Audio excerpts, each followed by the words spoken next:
धाकड़ खबर बेखौफजुमा बेबाक अंदाज।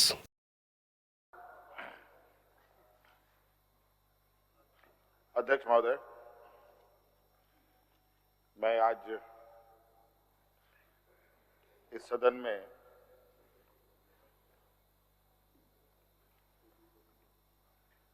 आदरणीय चंपई सोरेन जी के विश्वास मत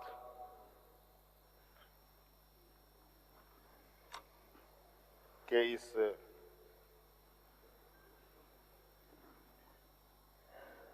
बहस का हिस्सा बन रहा हूं और हमारी पूरी पार्टी और पूरा गठबंधन दल आदरणीय चंपई सोरेन जी को समर्थन करता है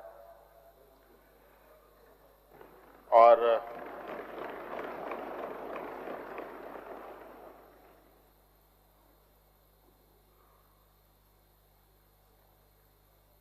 मैं कहना चाहूंगा 31 जनवरी की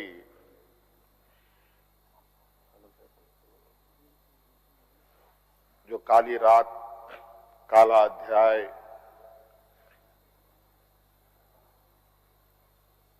देश के लोकतंत्र में नए तरीके से जुड़ा है।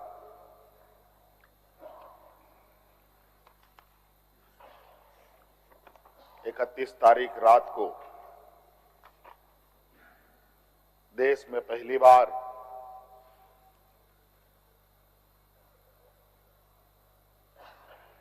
किसी मुख्यमंत्री का गिरफ्तारी हुई हो, मेरे संज्ञान में नहीं है। ये मुझे लगता है ये पहला घटना है और मुझे लगता है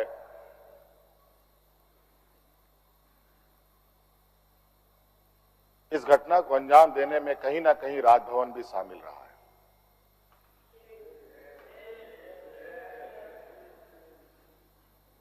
और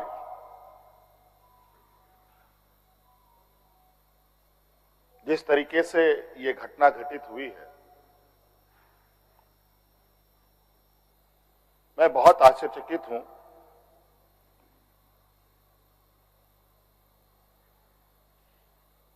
इसलिए कि मैं एक आदिवासी वर्ग से आता हूं। नियम, कायदे, कानून की जानकारी का थोड़ा अभाव रहता है। बौद्धिक क्षमताएं अभी हमारे विपक्ष के बराबर हम लोगों की नहीं है, लेकिन सही गलत की समझ तो हर इंसान भी रखता है, हर जानवर भी रखता है।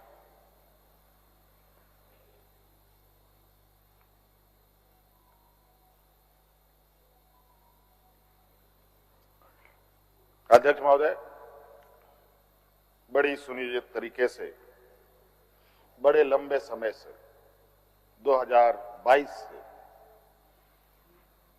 31 तारीख को दिए गए अंजाम की पटकथा लिखी जा रही थी।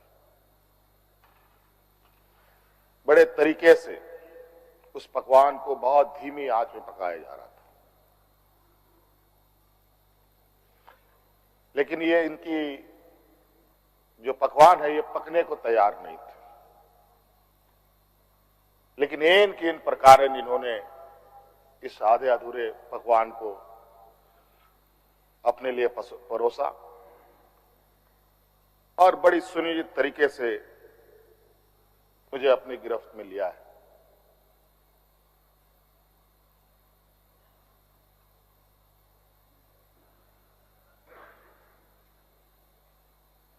और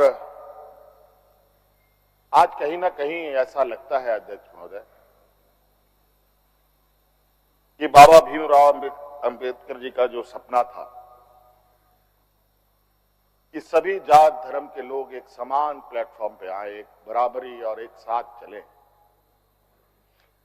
मुझे लगता है कि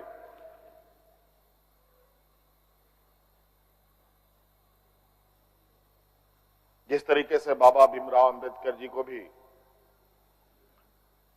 अपना समाज छोड़कर बौद्ध धर्म अपनाना पड़ा, ऐसे ही आदिवासी दलितों के साथ भी आने वाला भविष्य में करने की तैयारी हो रही है।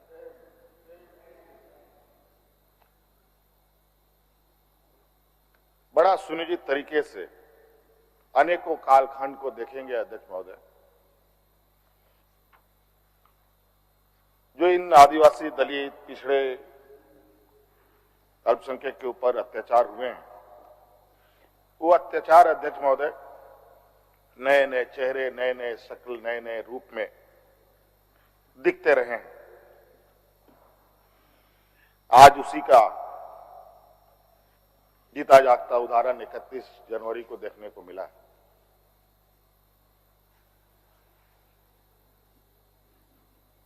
और आज कहीं ना कहीं इन वर्गों के प्रति जो हमारे सत्ता पक्ष की घृणाएं हैं, ना जाने इनकी घृणाएं इनको ताकत कहां से मिलती है, ये हमारे समझ से परे है।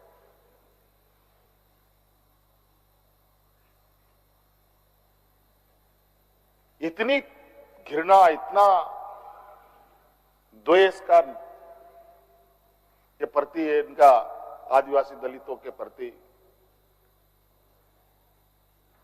कि आपको इससे अंदाजा होगा कि इन्हीं के पाले हुए तंत्र ये कहते शर्माते नहीं कि जंगल में थे तो जंगल में ही इनको रहना चाहिए। हम जंगल से बाहर आ गए, इनके बराबर बढ़ गए तो इनके कपड़े मैले होने लगते हैं। ये हमें अछूत दिखते हैं।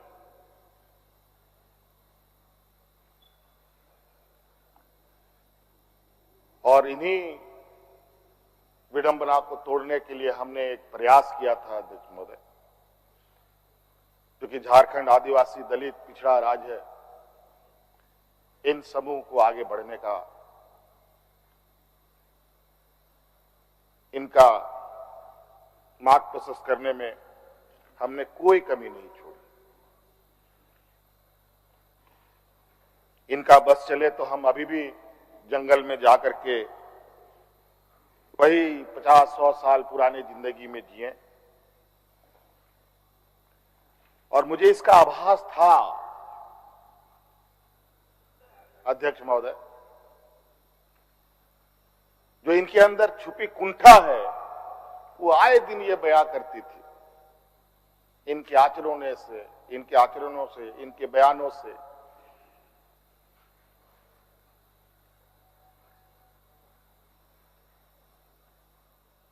लेकिन हमने हार नहीं मानी है अध्यक्ष महोदय। इनको लगता है कि मुझे जेल के सलाखों के अंदर डालकर ये अपने मंसूबे में सफल हो जाएंगे। ये झारखंड है अध्यक्ष महोदय, ये देश का एक ऐसा राज्य है जहां हर कोने में आदिवासी दलित पिछड़े वर्गों से अनगिनत सिपाहियों ने अपनी कुर्बानी देकर यहां के आदिवासी दलितों की जान बचाई। देश आजादी के सपने भी ये लोग नहीं देखते थे अध्यक्ष महोदय, तब से झारखंड के आदिवासी अपनी हक अधिकार की लड़ाई लड़े। ये तो बहुत बाद में आए, लेकिन बौद्धिक संपन्नता, आर्थिक संपन्नता, आज तक इन लोगों ने देश का गांधी टोपी नहीं पहना अध्यक्ष महोदय।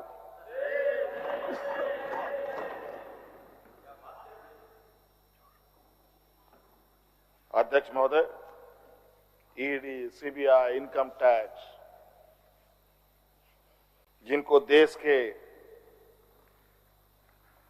विशेष और काफी संवेदनशील व्यवस्थाएं कही जाती है,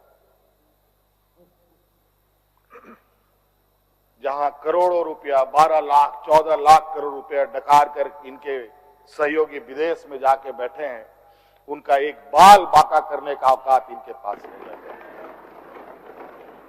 इनके पास औकात है देश के आदिवासी दलित पिछड़े के ऊपर और बेगुनाह लोगों पर, और उसमें भी गुनाह किया हो तब की बात तो अलग है, बेगुनाहों पर अत्याचार कर। आज मुझे किस लिए अरेस्ट किया गया अध्यक्ष महोदय? 8.5 एकड़ जमीन के घोटाले पर। अगर है हिम्मत सदन में तो कागज पटक कर दिखाए कि 8.5 एकड़ का जमीन हेमंत सोरेन के नाम पर है। अगर होगा मैं उस दिन से राजनीति से इस्तीफा दे दूंगा। अध्यक्ष महोदय, जब राजनीतिक रूप से ये नहीं सकते हैं तो ऐसे ही बैकडोर से हमला करते हैं, पीठ पर हमला करते हैं। अध्यक्ष महोदय, मैं आंसू नहीं बहाऊं, आंसू वक्त के लिए रखूंगा। आप लोगों के लिए आंसू का कोई मतलब नहीं। आदिवासी दलितों का, पिछड़ों का, आदिवासी के आंसुओं का कोई मोल नहीं। वक्त आने पर हम इनके एक एक सवालों का जवाब और एक एक इनके षड्यंत्र का जवाब वक्त आने पर बड़ी माकूल तरीके से दिया जाएगा। एक्चुअली दुर्भाग्य है अध्यक्ष महोदय इस राज्य का, तथाकथित हमारे राज्य के ही कुछ लोग जो ऐसे सामंती विचार वाले के चरणों में जाकर के झुककर उनकी सेवा और पूजा अर्चना में लगे। नहीं तो इस राज्य की इतनी दुर्दशा नहीं होती अध्यक्ष। राज अलग हुए 23 साल हो रहे हैं, 24 साल हो गए अध्यक्ष महोदय। किसने सबसे अधिक राज किया इस राज्य में? ये मुझे बोलने का जरूरत नहीं है, किसी को बताने की भी जरूरत नहीं। सब अपने गिरेबान में देखें, सबको पता चलेगा कौन कहां बैठा, किसने क्या काम किया। घोटाले इनको 2024 से ही नजर आ रहे हैं,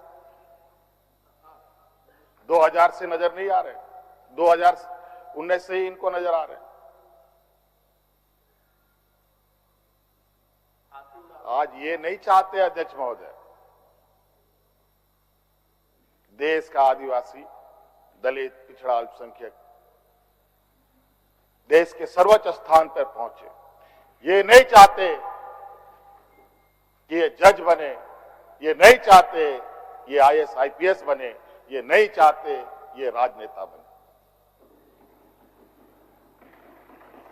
इन्हीं के साथ बैठे लोग हैं।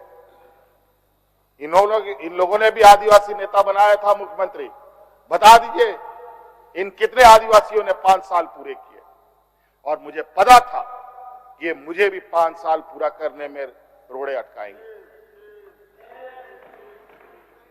और नतीजा ये हुआ आखिरी सांस तक कुछ भी करो 5 साल पूरा नहीं होना चाहिए, रिकॉर्ड में नहीं लिखना चाहिए, रजिस्टर में नाम नहीं आना चाहिए। बस यही। अध्यक्ष महोदय, हम लोगों ने सर झुकाकर चलना नहीं सीखा। यही खासियत है आदिवासियों। लेकिन होता है कि सरसों में ही भूत है तो सारा भूत भागेगा का, माफ कीजिएगा, सरसों में ही भूत है तो भूत भागेगा का। यहां कुछ भूत ऐसे भी हैं जिसकी वजह से ये कठिनाइयों का सामना करना पड़ता है। बहुत प्रयास हुआ, जब जब हम लोगों ने अलग राज्य का परिकल्पना किया तब भी इन लोगों ने हंसी उड़ाई कि आदिवासी लोग अलग राज्य लेगा। जब हम सत्ता में आए, आदिवासी सत्ता चला पाएगा, कुछ दिनों में गिर जाएगा। मैं हवाई जहाजों में चलता था अध्यक्ष महोदय, उसमें भी इनको तकलीफ। मैं 5 स्टार होटलों में रुकता था, उसमें भी इनको तकलीफ। मैं बीएमडब्ल्यू कार में घूमता हूं, उसमें भी इनको तकलीफ।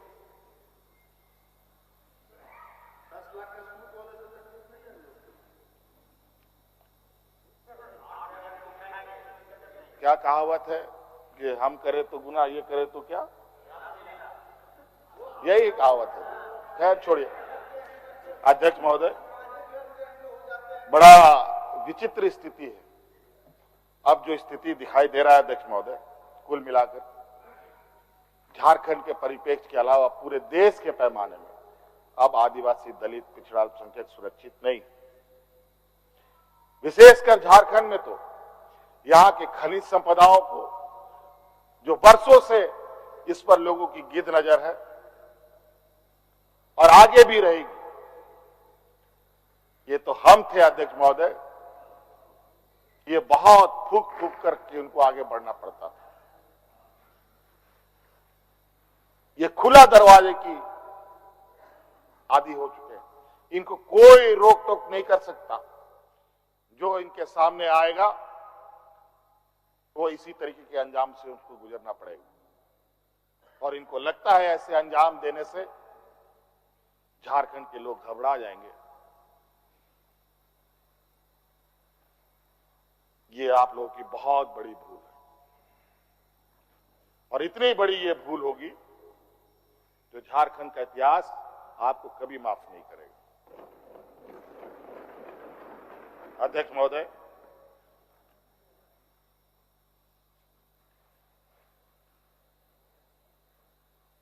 आज जो षड्यंत्र का पैमाना है वो इस कदर बड़े उसके जो दायरे बने हैं। कानून के अंदर रह कर गैर कानूनी काम करना कैसा हो, ये कर किसी से सीखना हो तो इन लोगों से सीखिए और इनके संस्थाओं से सीखिए। मैं तो कहता हूं, मैं फिर से कहता हूं कि आप लोग दस्तावेज लाइए सदन में, या आपने ईडी और सीबीआई को सपोर्ट कीजिए और कोर्ट में पेश करें। एक भी दस्तावेज अगर आप लोग निकाल के दिखा दें कि हमने 8.5 एकड़ जमीन हड़पी है,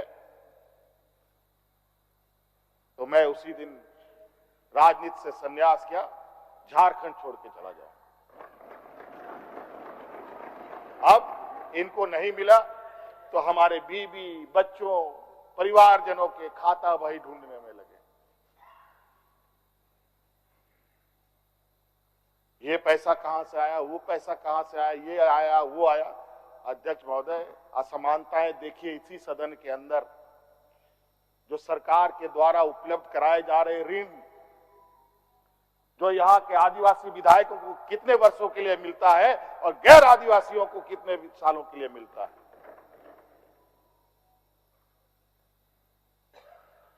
इस विषय पर गंभीरता से सोचने की आवश्यकता है। देखो, ये बहुत लंबी लड़ाई है। आज जिस तरीके से बड़ा मछली छोटा मछली को खा जाता है, सामाजिक व्यवस्था में भी यही कहानी है। एक बड़ी व्यवस्था छोटी व्यवस्था को खाने का हर बरकस प्रयास करती है। प्रभु राम का प्राण प्रतिष्ठा हुआ 22 जनवरी को। राम राज आ गया, पहला कदम बिहार पड़ा। बेचारा एक पिछड़ा वर्ग का व्यक्ति की क्या हद होगी आप जानते हैं। दूसरा कदम झारखंड पर पड़ा, एक आदिवासी मुख्यमंत्री को निगलने का प्रयास। क्योंकि इस आदिवासी मुख्यमंत्री के शरीर में हड्डियां कुछ अधिक है, इसलिए उस हड्डी को निकालने के लिए ईडी उसका डिसेक्शन करने में लगी हुई, ताकि हम कैसे इसको निगल जाए। लेकिन इतना आसान नहीं। गलती से गले में फंस गया तो पूरा का पूरा आंतड़ी फाड़ के बाहर। इस वजह से संभल के खाने का कोशिश कीजिएगा। इस वजह से अध्यक्ष महोदय, मुझे कोई गम नहीं कि मुझे आज ईडी ने पकड़ा। जिस तरीके से बंधुदा का सदस्यता लिया, ये आप चुनाव नहीं लड़ सकते हैं। हो सकता है मेरा भी यही आशा करे। सत्ता लुलुपता के लिए हम लोग कभी नहीं आए अध्यक्ष महोदय। लेकिन ये बात मैं इस सदन में कहना चाहूंगा कि झारखंड मुक्ति मोर्चा का उदय झारखंड के मान सम्मान स्वाभिमान को बचाने के लिए हुआ है और इस मान सम्मान स्वाभिमान के प्रति जो भी बुरी नजर डालेगा उसको हम मुंह तोड़ जवाब देंगे, चाहे राजनीतिक रूप से हो, चाहे कानूनी रूप से हो, चाहे वो किसी भी जंग मैदान में हो। ये हमारा संकल्प है। ना हम पीछे हटे हैं, ना हम लोगों ने पीठ दिखाई है अध्यक्ष महोदय। इसलिए अध्यक्ष महोदय, मुझे तो कोर्ट का आदेश है कि मीडिया के सामने या बाहर वक्तव्य नहीं देना है। तो हमने ईडी वाले से पूछा क्या सदन में भी बात नहीं रखनी है? तो उन्होंने ये भी कहा नहीं, सदन में भी आप नहीं रख सकते। हम बोले वाह। तो मैंने कहा कि आइए स्पीकर साहब के टेबल में खड़े हो जाइए, बैठ जाइए, वहां से आदेश जारी कीजिए, फिर हम चुप हो जाएंगे। ये स्थिति है अध्यक्ष महोदय। अब उस दिन का इंतजार है। अभी तो गवर्नर हाउस का quorum पूरा हो गया। अब विधानसभा से लोग कब अरेस्ट होंगे, राष्ट्रपति भवन से कब अरेस्ट होंगे, लोकसभा राज्यसभा से लोग कब अरेस्ट होंगे? 150, 200 सांसदों का निलंबन। क्या अध्यक्ष महोदय ये इतिहास के सुनहरे अक्षरों में लिखा जाएगा? अध्यक्ष महोदय, बड़ी विचित्र स्थिति देश में। और मैं ये कहना चाहूंगा अध्यक्ष महोदय, विशेषकर आदिवासी दलित पिछड़े भाइयों से, आप तैयार हो जाएं। अब शोषण की एक नई परिभाषा गढ़ने जा रही है। अगर अपने आप को आपने कमजोर किया तो आने वाली पीढ़ी कभी माफ नहीं करेगी। तो अध्यक्ष महोदय, राज्यपाल महोदय आए और 32 पेज का इन्होंने अभिभाषण पढ़ा। हम लोग लाख चिल्लाते रहे। अध्यक्ष महोदय, अभिभाषण पढ़ के क्या होगा जब देश में लोकतंत्र ही नहीं बचेगा?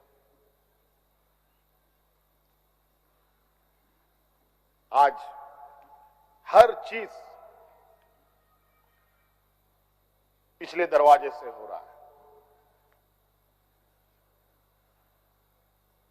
अध्यक्ष महोदय, खैर इतना तो हम लोग बुद्धि ज्ञान है नहीं, लेकिन समय ऐसा भी नहीं है, समय से बड़ा बलवान धरती में कोई नहीं है। और वक्त फिर घूमेगा और फिर हम आपके सामने उपस्थित होंगे और इतनी मजबूती के साथ उपस्थित होंगे कि फिर जो षड्यंत्र कर रहे हैं वो षड्यंत्र आपके धरे के धरे रहे और इस देश के और अपने राज्य के आदिवासी दलित पिछड़ों के लिए जो संघर्ष करना होगा वो करते रहेंगे। धन्यवाद।